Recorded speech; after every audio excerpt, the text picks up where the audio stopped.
Hey mamas, this is Lyssah with Mom Wears Many Hats, and today we're definitely in that hard and crappy phase.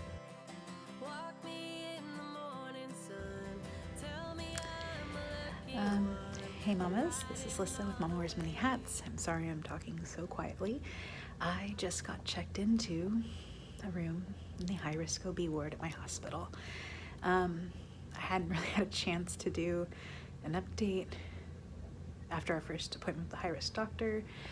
I was actually going to hopefully do that today, and then I started having headaches and took my blood pressure, and it was very, very high.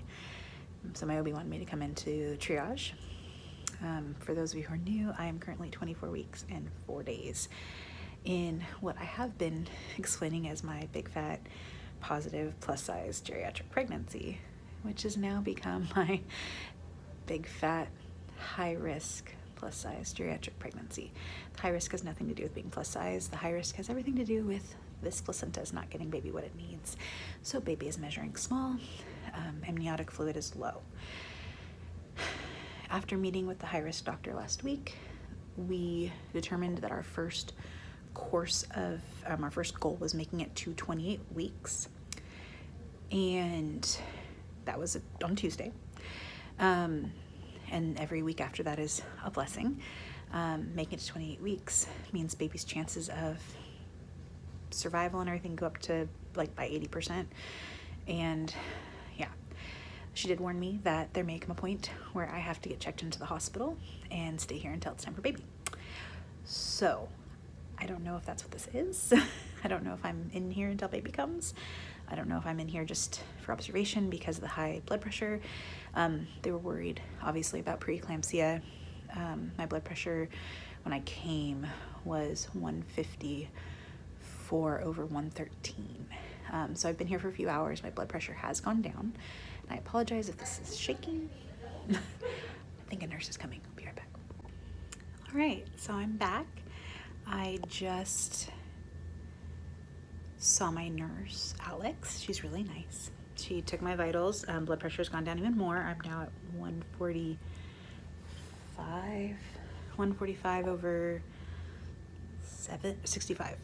Yeah, the bottom was kind of low, but that's good because I haven't been given anything, so that just means my blood pressure has gone down. Obviously, the top number is still high, but it's not nearly as concerning as the 113 of the dystolic, or whatever it was. I'm so sorry. This is totally shaky ham style because I did not come prepared to vlog, but I find myself in a very quiet room by myself with nothing better to do at this exact moment in time. So I just figured I would catch you guys up. So to kind of do a quick update on the high risk thing, we saw Dr. Kang.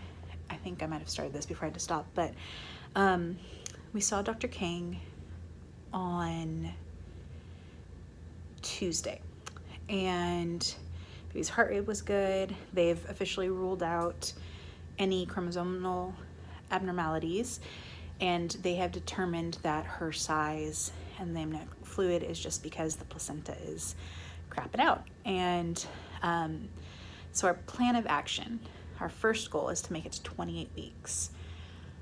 And then every week after that is, we're super excited about it. My personal goal, I would like to make it to 34 weeks. Sitting in this hospital right now, that seems like a stretch. But weirder things have happened. And when I talked to the nurse, I was like, she's like, we're waiting for your orders. And I'm like, well, hopefully it won't be, hopefully I'm not here till baby comes. Hopefully it'll just be a matter of, we'll see.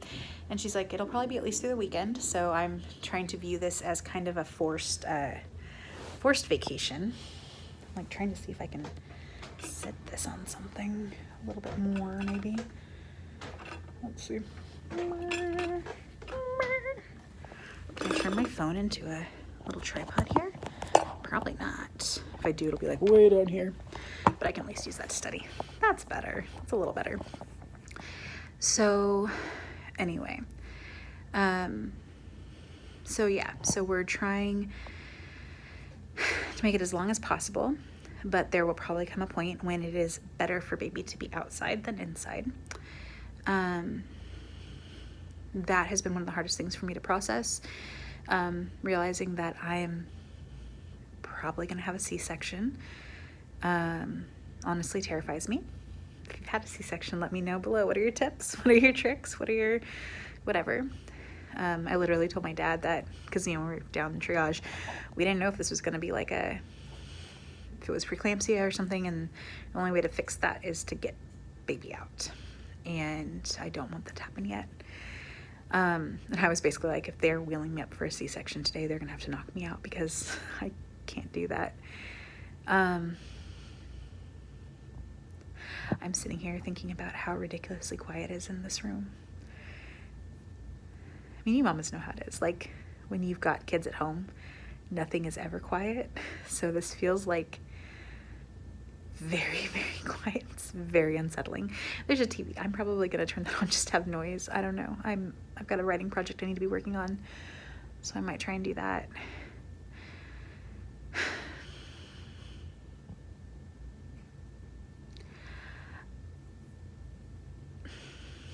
This has been a lot. It's been a lot to process. It's been a lot to wrap my brain around. So yeah, so I guess I went from being like, here, let me walk you through my 4th plus-size pregnancy, to I guess I'm walking you through my first high-risk pregnancy. And, you know, maybe this will be helpful or encouraging for some other mama, because I've been scouring YouTube trying to find information, trying to find videos, positive videos, and I've been able to find a lot of people who had low amniotic fluid, but they delivered at like 36 weeks or later. I found a couple cool ones about moms, NICU babies, and that kind of stuff. So yeah, so I guess this has kind of come along with me and the baby on our high risk journey. I don't even know, guys. Overwhelmed. I'd be lying though if I said I wasn't excited about being able to sleep tonight without someone in my bed. I'm a little excited about that. So maybe this is just like the Lord's way of being like, you need rest to make this work, and you're not gonna get that at home. So I'm gonna check you into the hospital for a weekend. Be mandatory vacation for you, mama. So anyway, if you're here for the journey, if you're praying for me and the babe, give this video a like. Let me know in the comments. I'm happy to answer any questions I can. I don't know a whole lot, but I definitely, if I have to go through this, I'd love for other people to be able to learn from it and have support on their journey as well. Let me know, are you in a high-risk pregnancy? What are you guys having to do? What's been different from your other pregnancies? Let me know in the comments below. Make sure you subscribe, because I don't know if this will impact upload schedules or not. And yeah, turn on the bell, get notified, since those might be a little irregular now going forward. So funny story. It's getting close to when the dinner service is over, and I'm like, I don't even know how I'm supposed to get food. So I asked the nurse when she came in. She thankfully came in. I'm like, okay. So I called, and they're like, yeah, there's no orders for you. No one's put orders in for your food, so we can't give you food. So I had to call the nurse back, and I'm like, called the number you said, but they don't have orders for me, so I can't get food. And she's like, oh, hold on. So I just thought I'd share that because it was funny. I don't know. That's it. Hey mamas, it's Lyssah with Mom Wears Many Hats, and today I am taking you on a room tour of my high-risk OB maternity ward hospital stay, because I'm not getting to go home. I'm here until baby comes. So I figured I'd let you see my new digs. It's like a bachelorette pad, because there's no one here. No one. It's so quiet. So quiet. With mandatory hospital bed rest. So take it as you will. Anyway, I just thought I'd give you a little tour of my room. I feel like I have visitors. Because of the spike in Delta, I'm only allowed to have 2 visitors for my entire stay, my husband and my mom. And obviously they're also primarily my kids, so it gets a little lonely up here. My nurses are amazing though. Maybe you'll get to meet some of them during my stay. I don't know. So, but I'm gonna go ahead and give you the tour. So you come in, got this fun little curtain.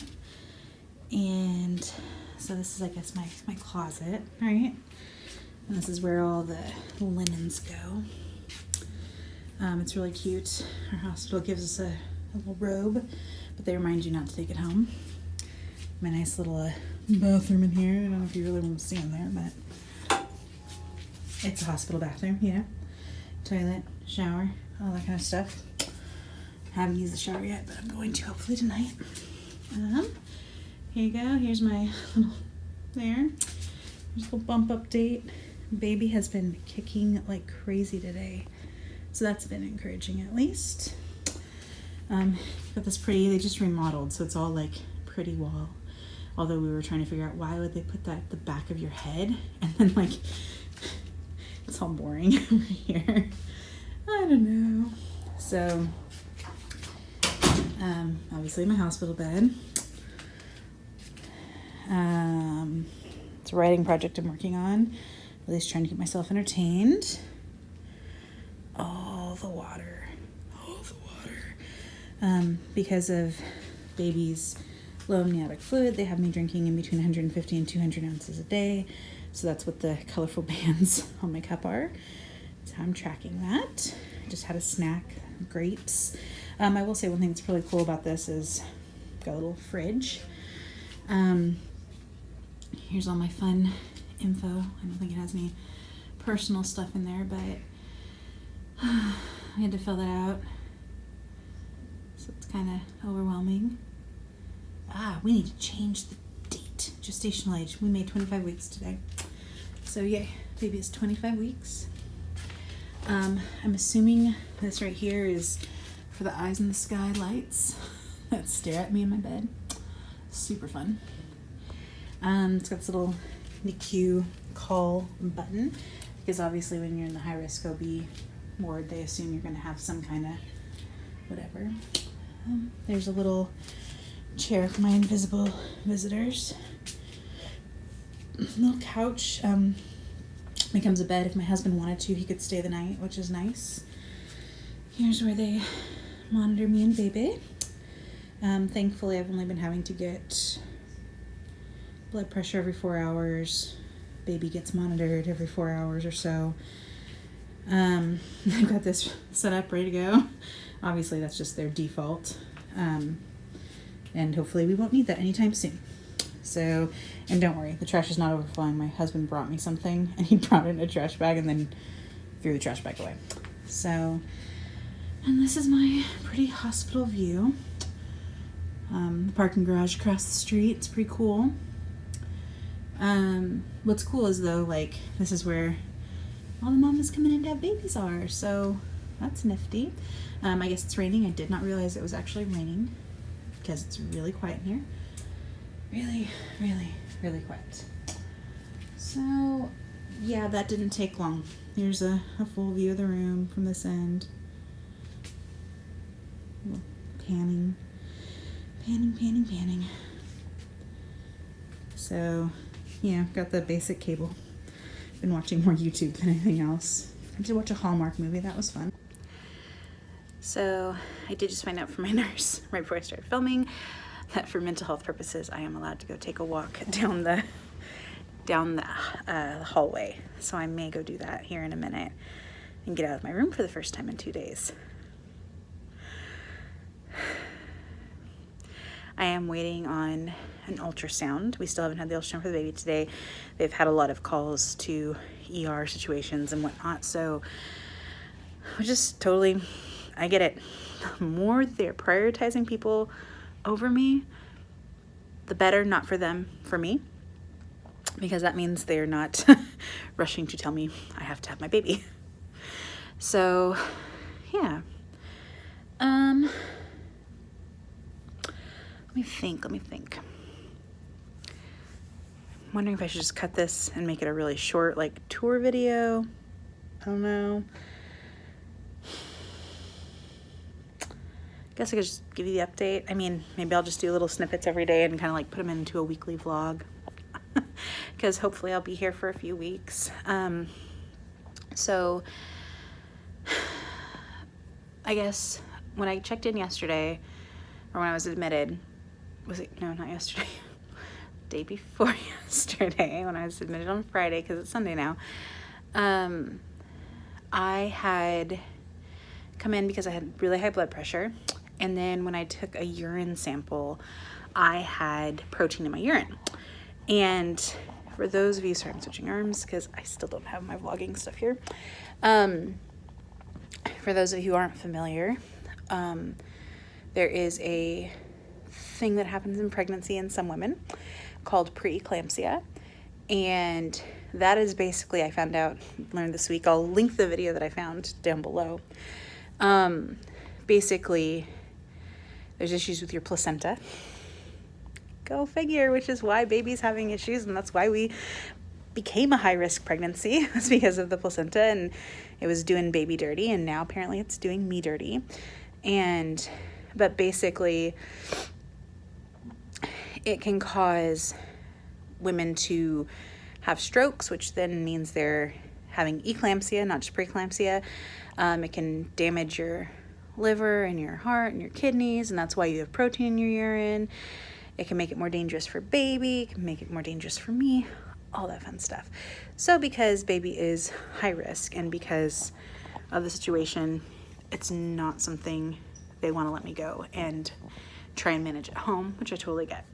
I just finished doing, this is totally overshare, but hey, in case someone else is going through this, I just finished doing a 24-hour urine collection so that they can look at all the pee-pee for the past 24 hours to get a better understanding of the urine protein content, to see, is it just, you know, it had looked like it was just kind of like beginning stages preeclampsia, but this is going to give them a better idea.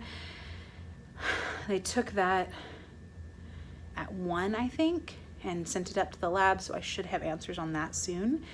But yeah, like pretty much my day is literally all by myself. Don't wanna be all by myself anymore. Anyway, so it's by myself unless the nurses are in here taking my vitals or doing that stuff. So I've been trying to stay busy, been doing some of my VA stuff, working on this book I've been writing as a project with another group, and yeah, taking YouTube breaks, taking kind of mental breaks, because every once in a while I feel like I'm gonna just cry and have a little mental breakdown. Cam came to visit me briefly. Our car overheated again on the way here, even though we just got it back from getting it fixed. Guys, like, seriously, it feels like everything is just like kicking our butts right now, and I've been like so grateful. I have an alumni group that I'm part of from a long time ago, back like right out of high school into the beginning of college, that I was an intern there, and I am part of our mom's Facebook group, and it's actually a really amazing group. It's one of the healthiest, like, I don't know, it's just a very healthy, very like supportive place. And when they found out what was going on, they were like, is there a meal train? We don't live near you, but maybe we can send you guys some gift cards and stuff for restaurants to help. And my church already got a meal train together for my family, which I'm so grateful for, because, you know, I was the one who watched all the kids and did all the stuff, and now between Cameron and my mom and my aunt and my best friend and my dad and my in-laws, they're like getting coverage so that everyone can still work and the kids can still be watched, and I'm just like amazed, and I'm so grateful that they're able to work together and make it work. So anyway, that's the update. I'll probably just keep this kind of short and sweet. Who knows? Maybe I'll just start doing a daily upload and telling you guys about my day in the life of a high-risk pregnancy on bed rest in the hospital and can't go anywhere. Guess what? It'll be the same every day. But hey, at least every day I'm here is a day the baby is still in the womb. We made it to 25 weeks. We're still on that first goal of making it to 28. So prayers, continue to send them our way. Pray baby is able to stay in at least till 28 weeks. And then we're gonna take it and see what the next evaluation is. So yeah, all right guys, that's it. If you watched this far, like, subscribe, do all that stuff. I haven't forgotten about our winner, and I'm so sorry. I will look up your name. You were the only one who commented on the shirt. You won. I'm gonna look up your name in the next video. I'll make an official announcement. Logistics have changed a little bit to getting you your shirt, but I will figure out how to get it to you shortly, okay? Hey there, mamas. Checking in. Today is day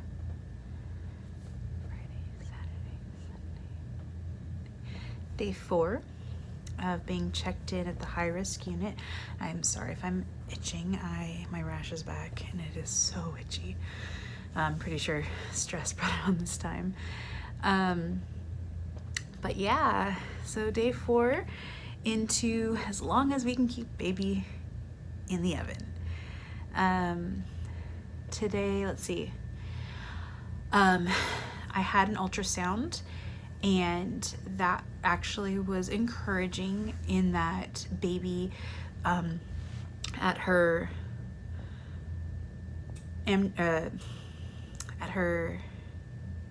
anatomy scan was weighed in at about 300 grams, which was right around 12 ounces, and she should have been 1 pound 1 ounce. So that was on August 3rd. Today's August 16th, and she weighed in at 463 grams, which means she passed the 1 pound mark. I met with our high risk doctor this morning, and she told me that she would be ecstatic if baby had hit 400 grams. So the fact that she hit 463, I feel like was going above and beyond and was encouraging. I was bummed. I had an ultrasound last night where they were checking her Dopplers, her blood flow and everything from her umbilical cord and whatnot, and those are all looking good. And I was excited because our amniotic fluid had gotten up to like 7.2 or 7.4, which was the highest it's been since this whole situation happened. But then at today's ultrasound, it was only a 5.4 or 5.8. So the lowest it's been since this whole situation. And so I just didn't realize it could vary that much in like 12 hours. So we are still doing our best, or I'm still doing my best to keep hydrated. I'm drinking 200 ounces a day, which is not a long-term solve. Like, I'm not gonna hit a point where I've drunk that enough and I bring the level back up. It's something that I have to do every day to try and keep her levels as high, or to keep the amniotic levels as high as possible. It's only a short-term solution, so that means it's one that has to keep on going.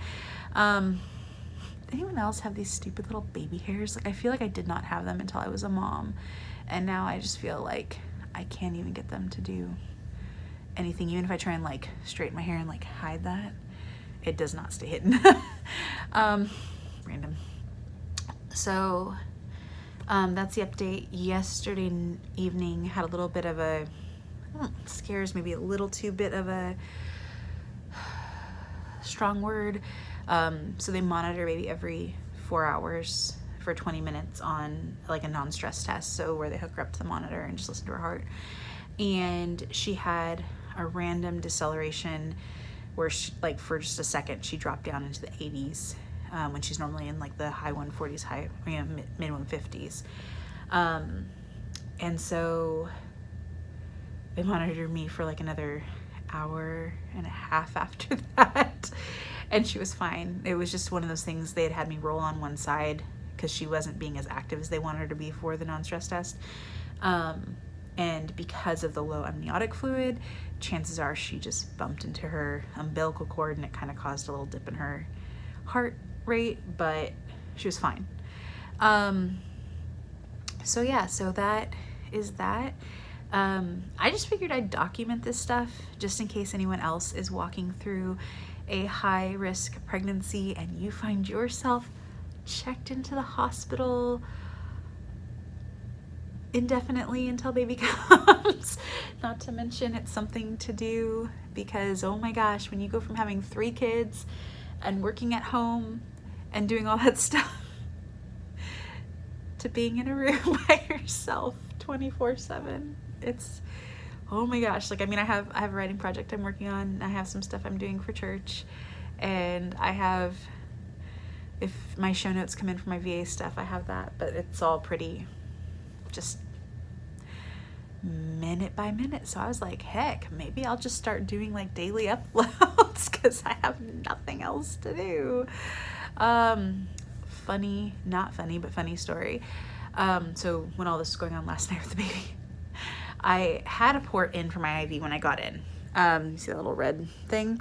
And then I noticed it was getting irritated, so I showed them, and they're like, yeah, it shouldn't look like that. So they took it out. And they're like, you probably don't need one because you're not on anything. Thankfully, like, my blood pressure has been regulating and I haven't needed any IVs. I'm obviously keeping myself well hydrated right now. And so, but because baby decelerated, they're like, we want to get a port in you just in case we have to get you fluids quickly, because sometimes that'll help with that kind of stuff. So we're gonna put you in another port. And I'm like, okay.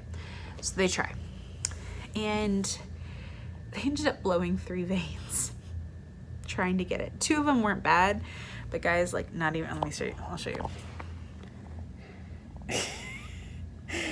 That was one of the veins they burst. I don't think it was their fault. When I came in to deliver Milo, my blood pressure was really high, and when I was in triage, they tried to put an IV port in and they kept blowing veins because of my blood pressure. So I'm guessing probably at that moment, because I was worried about baby, my blood pressure probably had like shot up pretty high. It was great. They waited for like 2 hours after, and I like was asleep when they came in to take it. So I was all like super like, what? Had great blood pressures overnight because I was pretty much knocked out. But yeah, so that's today's update. Let me know, would you like to see daily updates? They're probably not gonna be super varied. Would you like to still see just like a little weekly vlog update of my time in the hospital? What would be most beneficial to you? Let me know in the comments. Have you had a high-risk pregnancy? Have you been checked in during pregnancy and had to be admitted? Are you admitted right now and looking for someone to chat with because you're bored and stuck inside? Let me know in the comments. Yeah, and if you're new here and you haven't yet, subscribe, because apparently we don't know what's happening in this pregnancy. We thought we were just documenting a plus-size positive geriatric pregnancy that went off the rockers, off the rails, and decided it was going to be a high-risk pregnancy. Like, this baby girl just being a high-risk pregnancy. So I just realized, I don't know if I'd said yet that she was a girl. It's a girl. We're super excited. Sorry, I kind of lost sight about making, like, I'm pretty sure I did reveal that at the end of one of the other videos when I talked about it being high risk. So if I did, just ignore my rambling. It was funny. My video just came out today about when I was like, oh, I don't know if I'm gonna find out the gender. Oh, I didn't find out the gender. I was just rewatching it because sometimes I forget what I recorded and edited and put up. And when I'm like, this pregnancy is like an onion, I was like, you had no idea. You had no idea how much this pregnancy was gonna be like an onion and was gonna be, you don't get to know anything at all. So, yeah. Anyway, my doctor encouraged me, even though I'm here in the hospital, to try and put together a schedule so that I don't go crazy. And she's like, you know, like, get up by 8, and I'm gonna eat my breakfast, and I'm gonna go take a shower, and then I'm gonna get ready. And Tuesdays are gonna be new makeup ideas, and Wednesdays are gonna be coloring by numbers. I'm like, that sounds fun. So who knows, maybe I told my mom to bring my makeup. I never have time really to do my makeup, and I was like, me and mom's working on new habits with the kids. I can work on new habits too. I'll do my easy hospital makeup routine for when no one is gonna see me in the hospital, just for me, just because I can. Anyway, all right, that's it. I'm gonna sign off now because I've rambled forever. But thank you again so much for tuning in. And if you're the only one who watches this, it was worth it. And if you're walking through this, please let me know in the comments. I will be praying for you, okay? I've got plenty of time on my hands. I will be praying for you and your baby. Yeah, that's it. All right, namaste, y'all.